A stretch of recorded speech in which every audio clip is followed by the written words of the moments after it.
할렐루야. 우리 함께 옆 사람과 인사하겠습니다. 하나님을 찬양합시다. 하나님을 찬양합시다. 아멘. 오늘은 사무엘하 22장 말씀을 살펴보면서 삶이 노래가 되고 노래가 삶이 되어라는 제목으로 하나님 말씀을 전하겠습니다. 우리의 삶은 누구나 예상치 못한 고난과 위기, 그리고 때로는 두려움과 억울함으로 상실의 순간들을 경험합니다. 신앙생활을 오래 하신 분도, 또 이제 막 교회에 나오시기 시작한 분도 왜 하나님께서 나에게 이런 시간을 허락하셨을까? 이렇게 묻는 절망의 밤을 지나온 적이 있었을 것입니다. 다윗의 인생도 마찬가지였습니다. 그는 이스라엘의 위대한 왕이기 이전에 끊임없이 쫓기고 배신당하고 또 깊은 좌절과 죽음의 공포, 실수와 회개의 순간들을 지나온 한 인간에 불과했습니다. 그런 다윗이 자신의 고난과 승리, 눈물과 회개, 그리고 하나님의 신실하신 구원을 노래로 남겼다는 사실이 우리에게는 큰 위로와 도전이 되는 것입니다. 왜냐하면 바로 이 다윗의 인생 노래가 우리 자신의 이야기가 될 수 있기 때문입니다. 오늘 말씀을 통해서 나의 삶이 어떻게 이렇게 다윗처럼 노래가 되고 또 그 노래가 다시 내 삶을 새롭게 하는 은혜가 될 수 있을까? 이 질문 앞에 서서 하나님의 음성을 듣는 귀한 시간 되기를 소망합니다. 다윗은 여호와께서 모든 원수와 사울의 손에서 나를 구원하신 그날에 이 노래를 지었다라고 말하는데요. 그가 이렇게 고백합니다. 우리 2절, 3절 같이 읽겠습니다.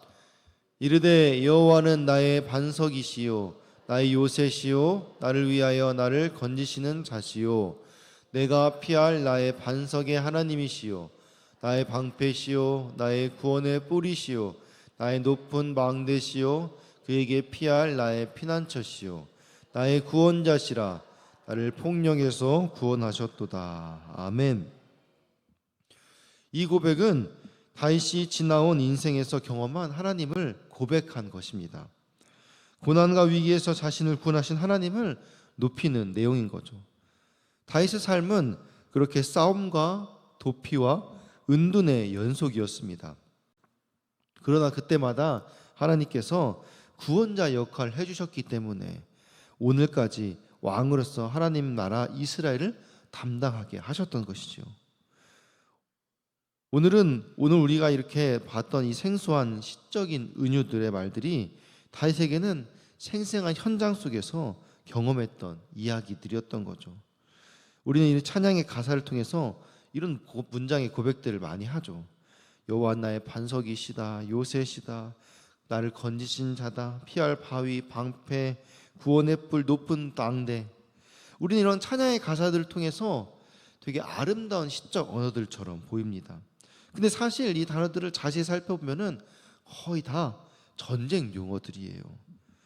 우리는 아름다운 찬양의 멜로디로 기억하지만은 실제로 그 단어가 쓰이는 이 피비린내 나는 전장의 긴장감을 우리는 전혀 느끼지 못하는 거죠. 그런 다윗에게는 이 고백이 살아 숨쉬는 생명줄과도 같았던 것입니다. 다윗은 사울에게서 쫓겨 14년 동안이나 도망자 생활을 해왔습니다. 엔게디 동굴에 숨어 있을 때에는 사울이 같은 동굴에까지 들어왔어요. 얼마나 가슴 쫄리는 그런 상황이었겠습니까? 또한 다윗은 오갈 데 없어서 하는 수 없이 적국이었던 블레셋 진영까지 오게 되었습니다. 그때 목숨을 건지기 위해서 미친 채 하면서 간신히 위기를 모면했던 적도 있었습니다. 아들 압살롬의 반역으로 예루살렘 성을 도망쳐 나올 때에는 황급히 나오느라 맨발로 도망쳐야 했습니다. 정말 다윗의 인생은 늘 이렇게 위기의 연속이었던 거죠. 이런 절체절명의 순간에 다윗은 누구보다 반석, 요새, 피난처가 필요했던 것입니다. 그래서 다윗은 이렇게 고백했던 것이죠. 우리 5절에서 7절 말씀 같이 읽겠습니다. 사망의 물결이 나를 애우고 불의의 창수가 나를 두렵게 하였으며 스올의 줄이 나를 두르고 사막의 올무가 내게 이르렀도다. 내가 환난 중에서 여호와께 아뢰며 나의 하나님께 아뢰었더니 그가 그의 성전에서 내 소리를 들으심이여 나의 부르짖음이 그의 귀에 들렸도다. 아멘. 우리의 죽음과 절망과 낙심의 언어가 생명과 소망의 언어로 바뀌는 것은 바로 우리의 부르짖음과 하나님의 들으심이 만났기 때문입니다. 하나님께 구해도 소용없는 상황이란 없습니다. 하나님께 구하지 않아도 괜찮은 상황도 없는 거죠. 기도란 내가 하나님 앞에서 아무것도 할 수 없는 존재라는 것을 깨닫는 것이에요. 그러면서 동시에 하나님께서 모든 것이 가능한 분이라는 것을 인정하는 것, 그것이 바로 기도입니다. 사랑하는 성도 여러분, 지금 내가 하나님 앞에 부르짖어야 할 삶의 고난이 무엇입니까? 다윗처럼 이렇게 부르짖으시기 바랍니다. 하나님께서 들으시고 반드시 응답하십니다. 그래서 다윗은 8절에서 11절에 이렇게 고백하는데 우리 8절에서 11절 같이 읽겠습니다. 이에 땅이 진동하고 떨며 하늘의 기초가 요동하고 흔들렸으니 그의 진노로 말미암음이로다. 그의 코에서 연기가 오르고 입에서 불이 나와 사름이여 그 물에 숯이 피었도다. 그가 또 하늘을 들이우고 강림하시리니 그의 발 아래는 어두캄캄하였도다. 그룹을 타고 나르시며 바람 날개 위에 나타나셨도다. 아멘. 다윗은 지금 하나님이 자신을 구원하시는 과정에서 나타난 그 위엄과 진노, 그 장면들을 생생하게 묘사하고 있는 것입니다. 8절에서는 지진과 천둥과 번개, 그리고 9절에서는 구름과 연기, 불, 이런 장면들을 묘사하고 있는데요. 이것이 다 시내산에서 이스라엘 앞에 나타났던 그런 하나님의 임재를 상징하는 장면들이었습니다. 우리 16절 또 읽겠습니다. 이럴 때 여호와의 꾸지람과 콧김으로 말미암아 물밑이 드러나고 세상의 기초가 나타났도다. 아멘. 콧김으로 말미암아 물밑이 드러났다는 것은 지금 강한 폭풍을 일으켜서 그 홍해를 갈랐던 이스라엘을 구원했던 장면들을 묘사하는 말입니다. 그렇게 하나님께서는 이 초자연적인 방법으로 다윗의 삶에 개입하셔서 블레셋 군대를 무찌르고 또 사울의 끊임없는 쫓김에서 건져주시고 수많은 죽음의 위기를 피하게 하셨다라고 지금 다윗이 고백하고 있는 것입니다. 오히려 다윗을 죽이려 했던 사울이 스스로 넘어지고 또 다윗을 대적했던 압살롬과 세바는 처참한 죽음을 맞이했습니다. 하나님의 심판은 이렇게 결코 무차별적인 파괴가 아니라는 것입니다. 자신의 백성을 보호하고 또 그것을 위해서 악을 뿌리 뽑기 위해서 우리를 다시 세우고 일으키시는 그 또 다른 모습의 사랑을 보여주셨던 것이죠. 지금 우리의 삶 속에서 이해할 수 없는 고난과 역경의 시기를 지나고 있지만 그것이 끝이 아니란 겁니다. 나를 더 깊은 구원과 회복으로 이끄시는 그 하나님의 과정임을 신뢰할 수 있기를 바랍니다.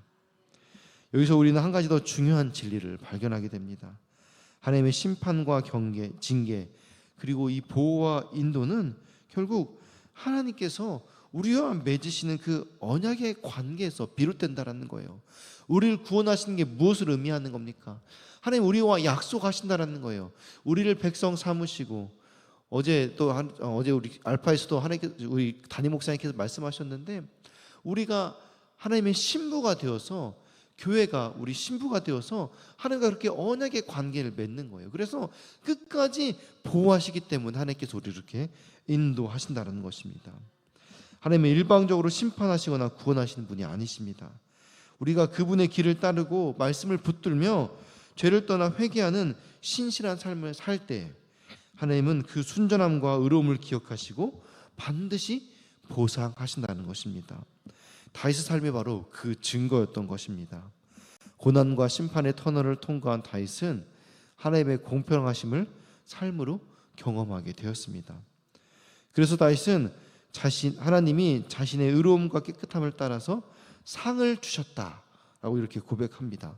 우리 21절에서 23절 같이 읽겠습니다.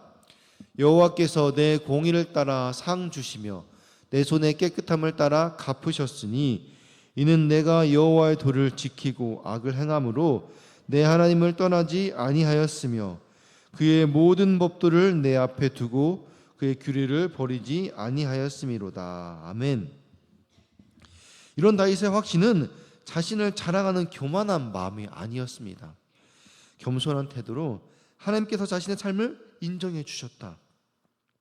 이것에 대해서 기뻐하고 감사하는 표현이었던 것입니다. 다윗은 불의의 창수와 사망의 물결 속에서도 하나님께 신실하게 반응했습니다. 그래서 하나님께서 적들의 죽음에 대해서도 다윗만큼은 결백하게 왕이 오를 수 있도록 그렇게 지켜주신 것 아니겠습니까? 그 적들이 죽을 때 그것에 다윗이 개입하지 않도록 하나님께서 아주 순결하게 순백하게 지켜주셔서 이스라엘의 왕에 아주 걸맞는 인물로 하나님께서 준비시켰던 것입니다. 다윗은 끝까지 하나님의 신실하심을 신뢰했습니다. 그래서 사울을 죽일 기회가 있었음에도 하나님이 기름 부으신 자에게 손을 대지 않겠다면서 스스로 3번이나 죽일 기회를 거절했습니다. 다윗은 절대 불의로 왕위에 오르지 않고 하나님께서 직접 그를 높여주실 때까지 기다렸습니다. 또한 죄를 지을 때에도 그는 즉시 회개하며 하나님께 나아갔습니다. 다윗에게 중요한 것은 왕이나 성공이 아니었습니다. 하나님께 인정받는 것이 늘 먼저였던 것이죠. 왕이 되어도 세상 성공과 부귀 영화를 누려도 하나님이 인정하지 않으면 결국 아무 의미가 없다는 것을 너무나 잘 알고 있었기 때문입니다. 하나님은 이런 다윗의 의로움과 정직함을 보셨던 것처럼 우리의 신실함, 작은 순종도 결코 외면하지 않으십니다. 오늘의 선택과 태도를 하나님께 올려드릴 때 반드시 그의 눈앞에서 깨끗한 대로 갚아주실 것입니다. 사람의 시선, 세상의 인정이 아니라 하나님의 기준에 따라 말씀의 도를 지키는 삶을 살아갈 때 하나님께서 우리의 삶을 구원의 자리, 하나님이 세우시고 인정하시는 자리로 이끄실 줄 믿습니다. 사무엘서는 그 시작을 한나의 노래로 시작했고 이제 사무엘서의 막을 다윗의 노래로 마무리 지으려 합니다. 사무엘서는 얼핏 보면 한나, 사무엘, 사울, 다윗이 주인공인 듯 하지만 참된 주인공은 그들의 찬미의 대상인 바로 하나님이십니다. 다윗의 후예들에게 진짜 이스라엘의 왕이신 하나님께서 통치와 리더십을 가르치는 이 사무엘서의 마무리에 다윗은 그 왕이 어떤 분인지를 지금 노래하고 있습니다. 다윗의 인생 전체는 하나님께 드려진 삶의 노래였습니다. 고난, 실패, 회개의 감사, 소망이 한편의 곡조가 되어서 하나님을 찬양했습니다. 그리고 그 노래는 다시 그의 인생을 새롭게 이끌었습니다. 이미 영원한 생명을 내어주신 구원자이시며 심판 중에도 사랑과 긍휼을 잊지 않으시며 다가올 미래에 큰 상급을 예비하신 주님을 믿고 끝까지 신실하게 하나님만을 온전히 따라갈 수 있기를 바랍니다. 주님께만 구원이 있습니다. 온 세상 만물이 주님의 통치 안에 있습니다. 우리의 상급, 우리의 보장은 그래서 오직 하나님 한 분뿐인 것입니다. 다윗이 그렇게 자신의 삶의 노래를 통해 고백했던 것처럼 우리의 삶도 모든 고난과 역경이 하나님을 향한 노래가 되어서 우리의 삶을 새롭게 만들어 주님만 끝까지 신뢰하며 나아가는 거룩한 주님의 믿음의 일꾼들이 다 되시기를 주님의 이름으로 축원합니다. 아멘. 우리가 시간 들은 말씀 기억하며 함께 기도하기 원합니다. 시간같이 기도하실 때 고난과 위기 속에서도 하나님께 부르짖으며 구원의 손길을 경험하게 하여 주시옵소서. 하나님의 공의와 신실하심을 신뢰하며 다윗처럼 끝까지 정직과 겸손함으로 믿음의 길을 걸어가게 하여 주옵소서. 특별히 6월 8일 48주년 창립기념 행사를 통해 장기 교역자들이 주님께 돌아올 수 있도록 어려운 시국에 좋은 지도자, 하나님을 두려워하는 지도자들을 세워 주옵소서. 둔촌동 성전부지 그린벨트를 하나님의 때에 하나님의 방법으로 열어주시옵소서. 올림픽파크 호레온 아파트 12,032세대 4만 명의 영혼을 구원한 일에 우리 교회를 사용하여 주옵소서. 몸과 마음의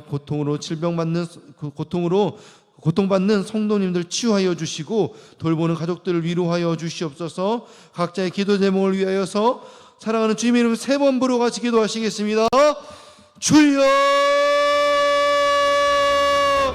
주여.